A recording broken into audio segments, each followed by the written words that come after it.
안녕하세요. 정성산TV입니다. 오늘의 소식은 성공회대가 공산당 남한 캠퍼스가 된 이유입니다.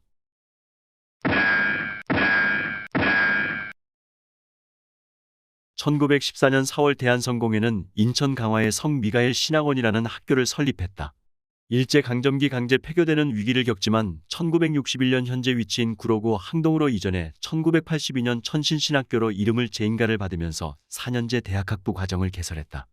1992년 성공회 신학대학으로 이름을 바꿀 때까지만 해도 두 개의 학과 신학과 사회복지학과에 한 학년 학생 수 100명에 불과했던 신학대학이었지만 성미가엘 신학원 출신의 이재정 교수 전 통일부 장관가 부임하면서 근본적으로 흐름이 바뀌게 된다.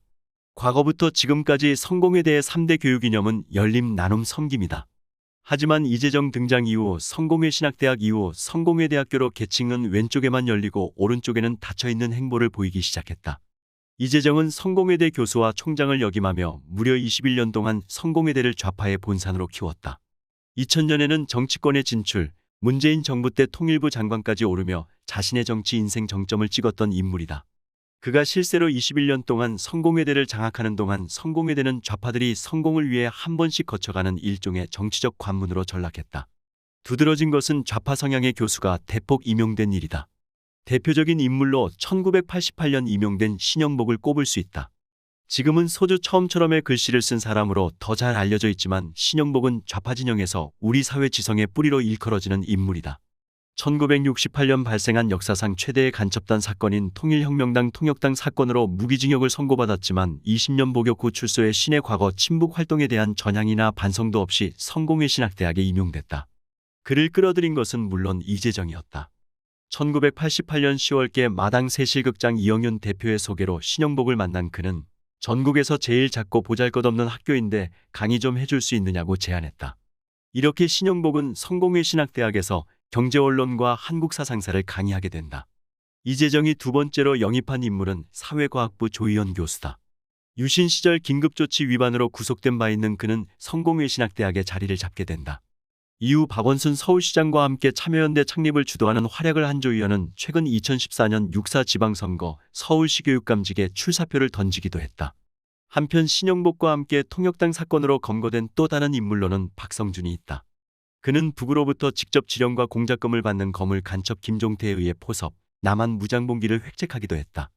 통역당 사건으로 13년을 복역한 박성준을 옥발하지 한 것은 한명숙 전 국무총리였다. 덕분에 그는 출소 이후 성공회대 NGO 대학원 교수가 됐고 현재까지도 직책을 유지하고 있다.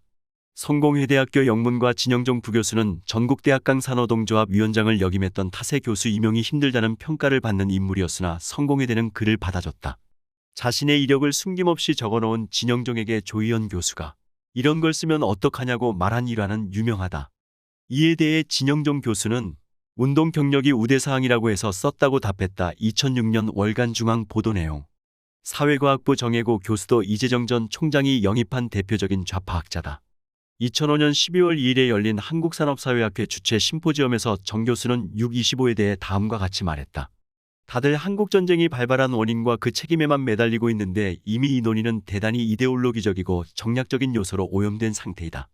중략 오히려 전쟁의 원인과 책임보다 국가와 전쟁이 과연 국민에게 무엇을 의미했는지를 규명하는 것이 더 중요하고 그런 점에서 인도주의와 평화, 인간의 차원에서 전쟁을 연구해야 한다. 좌파 역사학계의 대부인 한홍구 역시 2000년 성공회대의 교양학부 교수로 임용됐다. 김일성에 대해 자수성가형 민족영웅이라고 찬사한 바 있는 한홍구는 2005년 오마이뉴스와의 인터뷰에서는 다음과 같이 말했다. 김일성에 대한 평가가 남쪽 사회 내에서 갈릴 수밖에 없다 하더라도 한 가지만은 분명히 해야 한다. 친일파와 그 후예들이 김일성의 항일투쟁을 깎아내리는 일만큼은 용인해서는 안 된다. 남과 북은 서로 더 많이 고무하고 찬양하자. 이 밖에도 성공회대 인맥을 꼽으라면 한둘이 아니다.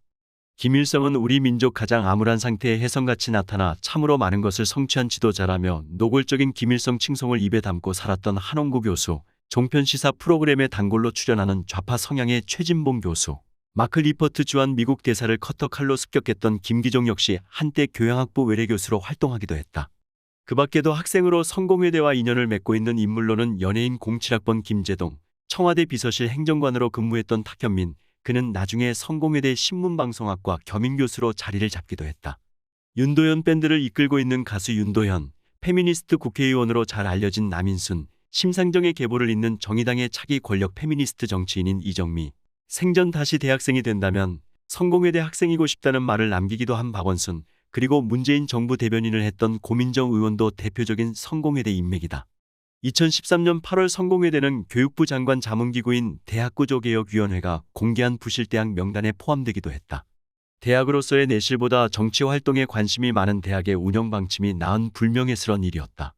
심지어 얼마나 좌편향이 심했으면 2014년에는 아예 정부 재정지원 제한 대학으로 지정되어 교육부 지원이 끊기기도 했다.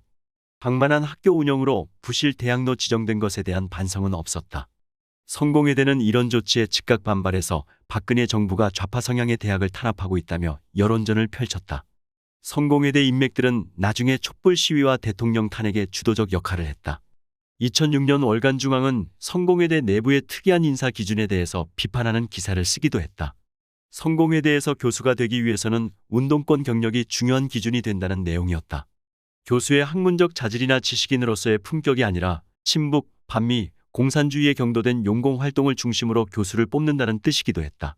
결론적으로 대통령 전용기가 추락하길 염원했다는 성공회 신부의 기도가 단순한 말 실수가 아닌 이유가 여기에 있다. 그들은 고구마처럼 서로 얽혀 있다. 겉으로 보면 잎사귀 몇 장 안 되는 가느다란 줄기처럼 보이지만 땅속에는 수십 개의 고구마 뿌리들로 퍼져 있는 모습이 꼭 성공회대 좌파들의 모습과 흡사해 보인다. 이에 대해 커뮤니티의 네티즌들은 성공회대도 국보법 위반으로 폐교해야 함, 이참에 성공회를 이적단체로 만들어 해체시켜야 하는 반응을 보였다. 여러분들의 생각은 어떠신가요? 오늘의 소식은 여기까지입니다. 정성산TV는 자유민주주의를 지키겠습니다. 구독과 좋아요, 알림 설정 부탁드립니다. 감사합니다.